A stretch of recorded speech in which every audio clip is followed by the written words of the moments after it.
My name is Terry David Mulligan, and this is the Mulligan's 2 podcast, Music, Film, Food, and Wine. I guarantee you there are film stories coming as awards season is starting to gear up. And one of the first interviews we're going to do in the film genre is director Matt Tyrnauer's documentary called Where is My Roy Cohn?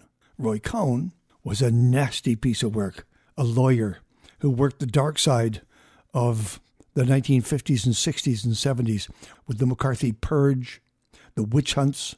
He was a legal thug. And his student, the young up-and-coming real estate agent in New Jersey who wanted to know everything about how Roy Cohn did business, was a very young Donald Trump. And what you see on television now is Roy Cohn of 1950. So that story is upcoming. This particular week is about 2 friends of mine and the music business, Cara Luft from the Wailing Jennies, and J.D. Edwards from I don't know where. I have no idea. He won't tell me where he played and who he played with and how many bands he's toured with, but he knows what he's doing. They play folk music. They write folk music, but they have a rock and roll attitude about them, which is great. It separates them from all of the other duos out there. I like that separation. I like how they attack their instruments. I love the snorts that Cara Luft will put between songs and words and in this interview you're about to hear. And thank goodness that J.D. is out there. He's the balance. I can't say he's the saner of the two. Together, there's real chemistry here. I saw a quote from Pitchfork written by Greil Marcus about the Small Glories. Let me share it with you. In moments, the dark glories find the darkening chord change, the best bluegrass, from the Stanley Brothers to the Be Good Tanyas, has always hidden in the sweet slide of the rhythm, the tiny shift where the person telling the story suddenly understands it. Greil Marcus, writing in Pitchfork. Their latest album is called Assiniboine and the Red. It came out just in time for my birthday at the end of June on Compass Records and Red House. Please enjoy this conversation, as goofy as it is, with Cara Luft and J.D. Edwards in my hotel room in Edmonton. There's a new album for all of you Small Glory fans, the Gloriists, the Smallies. It's Assiniboine and the Red. It's the confluence of the Assiniboine and the Red. You got it. In Winnipeg, Manitoba. Is that exactly where Winnipeg is, or was it the fort that they put there?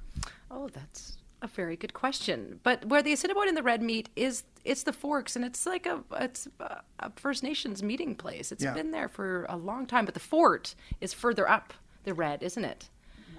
Well, it's just up the street, really. It's not that far. Isn't it all? Have you been there? Is there a fort right down? No, it's out of the city. I think it's out of the... Well, there's 2 forts there. There's the one on the French side. Is that Fort Frontenac? Oh gosh, you're talking to people who were not from Winnipeg, but we are now adopted Winnipeggers. Very good. Yes, you are. And the song Winnipeg, everybody has to learn the words to the song Winnipeg so that they can. And I'm thinking, are they going to get? Do you think? Because I didn't get the lyric sheet. That pierogi place in the North End. Oh. It's no longer Alicia's Pierogies. Yeah. It's no longer. I thought maybe you slide that in there. I know. We did make a list. Didn't we make a list of food places? We're supposed to do Ray and Jerry's as well. That's another famous steak place. With the red leather couches. Yeah, that's right. And there was that old Colecus as well. That was a famous spot, but it's now I think they sell. No flowers. Bobby Hall. No. Okay. We missed it. We need another verse. We need 2 more. Wow, if you could shoot a video for that, it would be kind of cool. Yeah, we've been thinking about it. We have a bunch of ideas, but you've been a little busy. Let's gather in here for a second, because I saw the tour schedule as far back as I could possibly go. When did you leave your homes, and how long have you been on the road? Well, I'm just here this weekend, and then I go home for a day, and then we leave again to Colorado, and then I'm home for a little bit. I'm not sure what Cara is.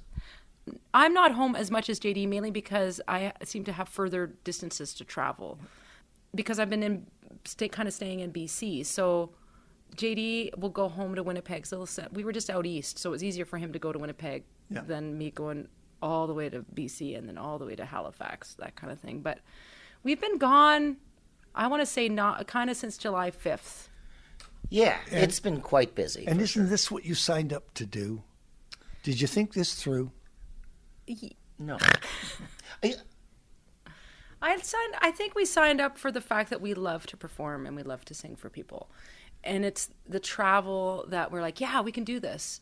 And we're used to it because we both toured a lot. But I think now this touring schedule is pretty intense. Like we played 3 different locations on last weekend with a flight in between. And this weekend I have to leave on Sunday because I'm going to Colorado on Sunday to teach at a music camp. So I'm missing. And then we play a festival in Colorado next Saturday, and then we have to be on stage playing 11 a.m. the next morning in Grand Prairie. See, like that kind of stuff is like that hurts our head. Okay, here's the thing. Hurts my head. That's true. It would hurt anybody's head. But here's the deal, and maybe you can stay with me on this one. If the person who's booking your dates, if you brought them out on the road for maybe a week, I think they or she or he would get it. Agreed. Because it's not just arriving on stage. You got to perform when you get there. Oh, totally. There's we need like an hour or 2 even before we play. Sometimes we just show up and get on stage and play. Like we should tell them it's tough. Well, the night we played in Portsmouth, New Hampshire. The next morning we went to Boston and flew to Portland, Oregon. Drove 4 hours and then hopped on stage. All within 24 hours. Yeah, coast to coast. Coast to coast. Yeah, and then we only had about maybe 4 hours of sleep, and we got back in the van, drove back to Portland, and flew to L.A. and did the same thing the next day. That's sick. Yeah, it is. But well, I think JD and I feel that strike where the iron is hot. Yeah. So oh hell yeah! And you have an American deal now. Yeah, we're feeling so good about these connections we've made. But yeah, Cara's right. We just released the record. Like we got to go and share it with the people. Okay, here's the deal. Really, the bottom line. And I think we know this business well enough. The 3 of us. You can strike while the fire is hot and all that stuff, but you better have the stuff. You better have the notes and the bars. And you came through with a bag full of songs. And I kind of like the fact. I love the way they came off the record, but also there were some influences in there. And when I started to read some of the finer notes, I realized that there were co-writes in there, and they brought fresh blood. Yeah.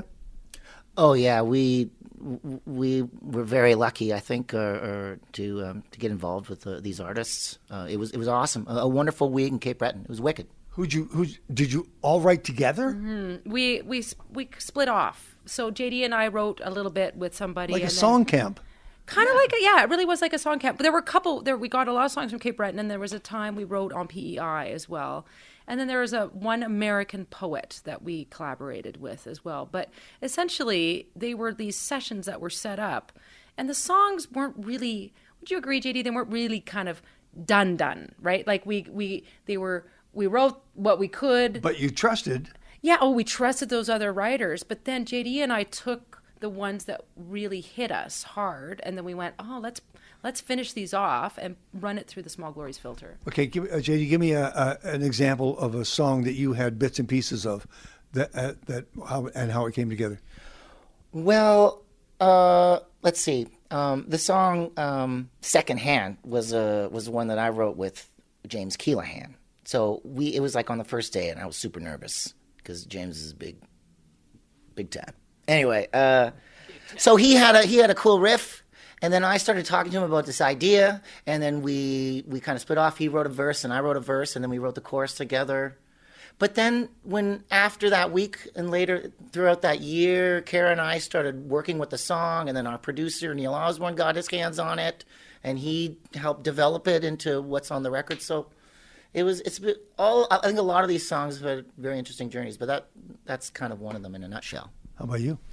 I think the one I wrote with Bruce Guthrow called "Don't Back Down," and it was an interesting song because I think the version that Bruce and I wrote, I felt it wasn't done, like it wasn't finished. It was missing something. And so when JD and I loved playing around with it, but again, Neil came in and he literally took the song apart and he just started putting pieces back together. And then JD and I, again, the Small Glories filter, we just were like, okay, let's make it a Small Glories song. Sometimes the third person in the room can hear things that you can't. Yeah. So I think that JD and I we have so many hours on the road together and so many hours singing together that we really instinctually trust where the other person is coming from. Like I trust JD's musical instinct and JD trusts my musical instinct. And so if we're bringing a song to the other person, I think we're both quite open to what the other is going to say to kind of help, because we want to serve the song.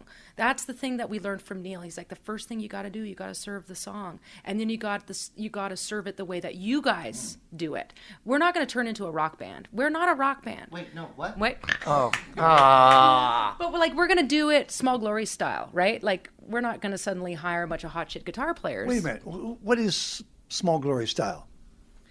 Oh, what is that? Shoot. Well, you'd have. I think you'd have to. Spit it out. It's tropical folk. No, I don't know. Well, it's really vocal heavy, right? Like it's two people singing together as though we're one voice, right? So I'm not backing JD up. He's not backing me up. We know what instruments we do play. We're competent players. And but there is an aggression there. There's an aggressive, which is a rock thing. It's power. There's power. It's power folk. So we have the rock energy, but we're not going to suddenly, both of us aren't going to start playing electric guitar because that's not necessarily what we do right now. Okay, so Don't Back Down. Who'd you write that for? Well, it's a good question. Bruce is from Cape Breton, and I'm from the prairies, and we were talking about these communities that small towns that die, and people leave because there's no work left. Yeah. So we really were gearing it towards those people who decide to stay. And as JD and I have been singing it, we've had people come up to us and say, this is actually a kind of a protest song. This is for people who are pushing back. Yeah. In fact, we have a bunch of lesbians who are totally supportive of us, and a bunch of them came up to us the other day, and we're like, that's a song that we can relate to. It's our pushback song. And I was like, oh, okay, I get it. Like a group of people that have had to push back and stand up for themselves. Did they come up to you and say, we're a group of lesbians? How did you know that? Because they're friends of ours. Oh, I think. Okay. I thought maybe they had merch. No, this group was walking down the street and then... hey. No, but like any group that has kind of been, has had to fight the system a little bit, right? So. Okay, now hold on a second. I'm doing a protest special that you're going to be part of if you come through for me here. Because I've been asking the question, where is today's protest song? Yeah. Who's playing it? No, who's singing it? What are they saying? And is radio ready for it? And I made a note here beside Sing. Yeah, that is the one that you're leading. That's a protest song. That's the one that we think of as our protest. We didn't really think of Don't Back Down as our protest song, but it's got a little bit of this. But Sing definitely is. And JD and I wrote that one with Catherine McClellan. And I remember we were sitting in the room together, and we were talking about the anxiety and the stress and how people are just we're overwhelmed with what's going on in the world. And so we were talking about the power of singing and what is our job as musicians. We have to sing for people. And so we started to write this song, and it was lacking the depth that we wanted. We needed the depth. And Neil, again, worked his magic, and he literally listened to the song and he said, well, first off, it's not a song. And I was like, what? It's not a song? And he said, I know what you're trying to say, but you haven't said it yet.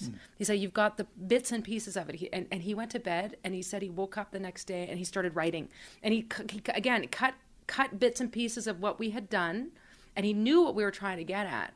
And he said, this is the one song on the record he says I actually really care about. I mean, he cares about all the songs, but because he actually he wrote a bunch of it. So what are you saying? We were really grateful because he... No, but I mean, what are you saying to the audience, to us? Well, I think what we're saying is a number of different things, but we're really singing for people, singing to lift people's spirits up, to help amplify people's voices. We're singing for people whose voices aren't heard. Okay, that's the idea. It's just also unity, lighting a fire under our own butts, right? Because that's the other thing, is that there's so much complacency, and the new normal. Yeah. And so we're singing for each other. We're singing like everything that JD was saying, but we're also singing for each other to be like, come on, get out of your comfort zone. Now's the time. And I'm thinking of all of those dates in the States, And those audiences, what are they there for? Yeah, we think that it's funny. I think we think this song "Sing" might be even more powerful down there, just because they're right in like the center of all this craziness, and I think they're really digging it. Like they're really, I think they're just happy that people are trying to start talk about these things like a little bit more on a. So is this the new protest song? I mean, not just yours, but Yeah. in general?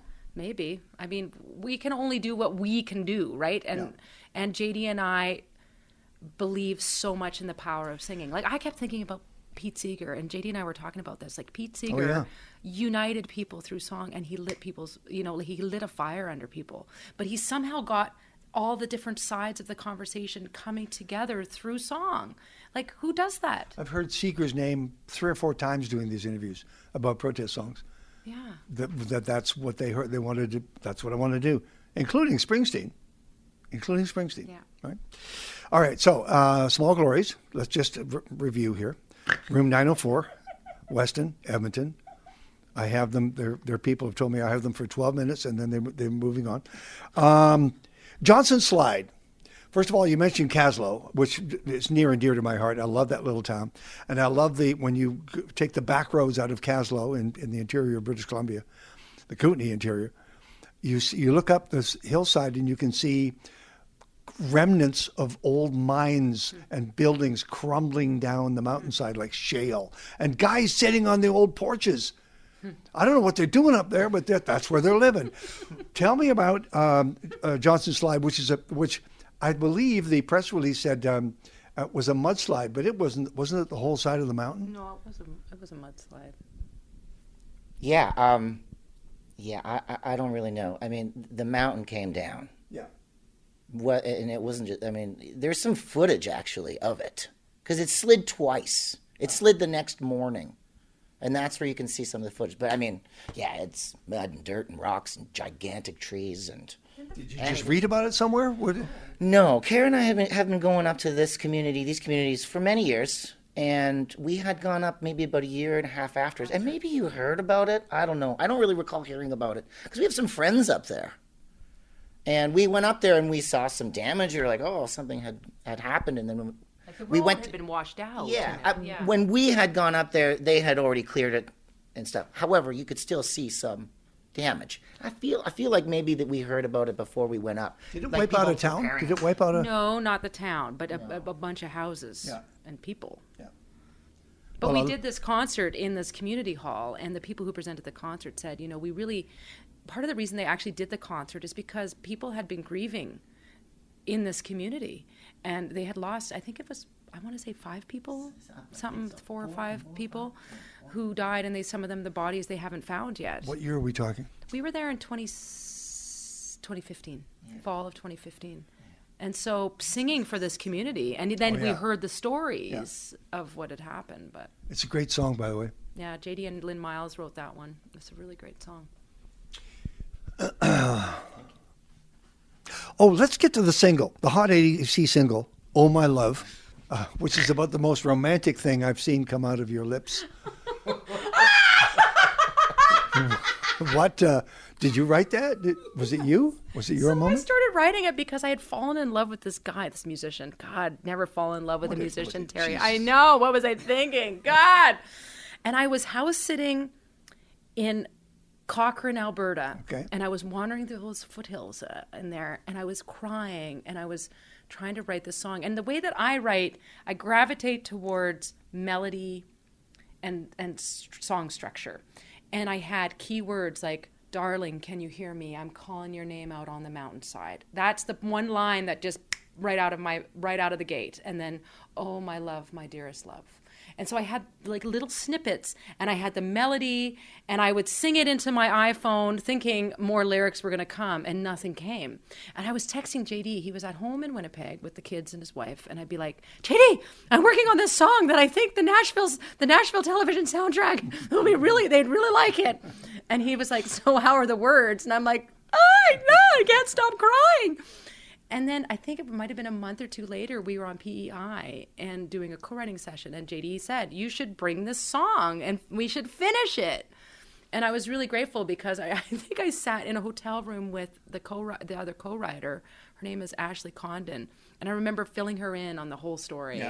Because I don't really fall in love often, and I don't fall in love easily. And I was so heartbroken. I was shocked at how heartbroken I was.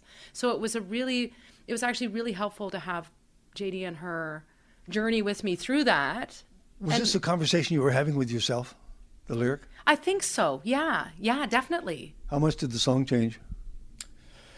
Well, I think we were on a trajectory that Cara had set out, but I think it changed quite a bit, really. I mean, when we although you had your music, but with the filter of Ashley and myself, I imagine it took a couple turns. We definitely created a powerful song. Okay, I'm going to say a word here that I haven't said before with you guys. Is this a hit? Yeah, this is one of the hits. This is one of the 12 hits on this record. Wait, there's only 10 songs. 10. No, but isn't that I funny? think so. Like sometimes the things that you go through, the really painful things, it's so good to write with another person. There's right? no greater revenge. There's no greater revenge. But the worst, JD and I sang the song with the guy.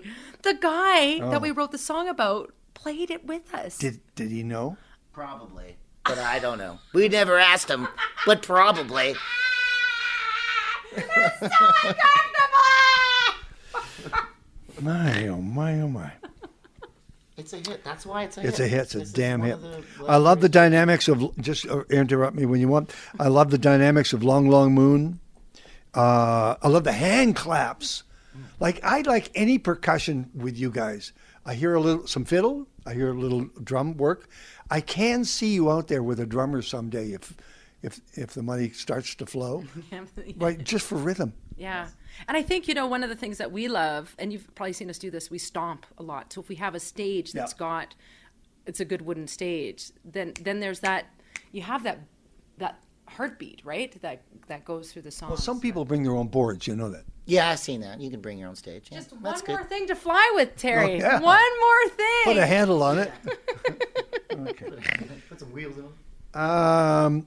Jump back down. Bass and fiddle in there. Love that. Yeah. Winnipeg. I ticked off the list one at a time. What is that? Singing drums. Oh, who's doing the drums and the First Nations singing at the end? Oh, a guy named Coco Stevenson. JD, Neil, and I, when we were talking about Winnipeg, we were like, okay, we really need to honor the various groups of people that live here. And so obviously we can't invite everyone in, but we thought we got to have French.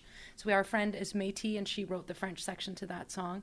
And I said, actually, I think it was Neil who was like, you should get a First Nations chanter, and you should get permission, find out if it's cool with them to be part of this song. So we put the word out, found this guy, came in. It's awesome. Yep. Yeah. It really sums up. Makes the song for me, I Yeah. think. Every time I hear it, I swell up a little bit. I want to talk about JD. Just lean in a bit. I want to talk about. I understand I can hear the harmonies. I can hear you switch leads. I can hear you. I really like that. That's a surprise to me. Is who's doing lead, who's doing the close harmony. I want to talk about. Here's something I can't. I wish I knew more about, and that is the interplay between the banjo and the guitar. Who does lead? Who does rhythm? Is it all rhythm? Because that's the driving force. Yeah, I think from song to song it goes back and forth. It's much like the vocals, I believe. But I'm not really a lead guitar player, although there might be a lead lick here and there. But I'm not. I mean, I throw in a few licks here and there. There's one lick on the record that I'm pretty proud of. In Oh My Love, actually. Yes, totally. But I mean, you're going to hear Cara do a bunch of leads throughout the record and on stage, and us too. And we both do rhythm. Again, we didn't step up and be like, this is my role. We kind of take on all the roles, I think, as far as instruments go, and we share the stage. We fuse together. It's all one. We try to be one thing. There's a great song when we do live, Pieces of Me, that I'm really digging lately, because we kind of play the lead back and forth. I do half a lick and Cara finishes the lick, and then she hits it and then I kind of finish it, and it kind of goes back and forth. It's a different song than it is on the record. Is there I got to answer before I go crazy here. Is there a song where you, and I wish I knew all of them, where you have a dialogue back and forth? Alberta, maybe? Oh, Alberta, I think maybe there's Okay. a bit of a dialogue going on there. There's this call and response, I think, a little bit, and we tend to sing together most of the time, but Alberta is the one kind of exception, I think, where there is a male storyteller and then a female response. I'm just telling you now, if you could do more of that, not a lot, but if you could do more of that, I don't hear anybody doing that. And it just drew me right in because you want to hear the story through this conversation. Never mind. Yeah. Never mind. Just me. Just wish list. Now, okay. Now comes the big picture. Here you go, guys. Now I'll let you go. Here's the deal. What the hell are you guys creating that's causing the buzz that it is? What is it? Or is it best not to examine it and just let it happen? I'm not sure how to answer that question.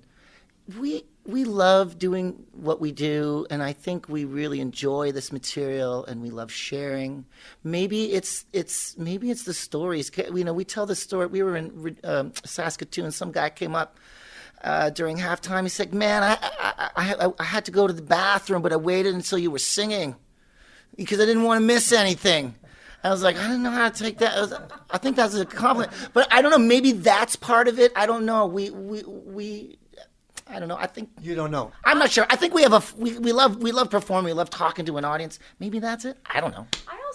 I think JD and we've been talking a lot about the power of music, the healing power of music, and because people are so full of anxiety these days, that part of our role is to offer some solace and some respite. And so I think we're coming at it fairly authentically. Like what you see is what you get with Cara and JD. We're not really putting on an act. We are who we are, and we really want to embrace people when we're on stage. Yeah. And I don't know if that's a buzz thing or maybe that's just what people need right now. They need to have live music where they feel enveloped and they feel welcome and they feel embraced. Okay, and I know that in part of reading about the album is that it's going to be released worldwide, which is a big deal. The States is a big, major first step, and you've been there and you've been playing and you've been winning over audiences. How will this music travel throughout Europe, for example? Well, I kind of hope that it has the similar effects on people. I mean, Music's music? Yeah, I don't know.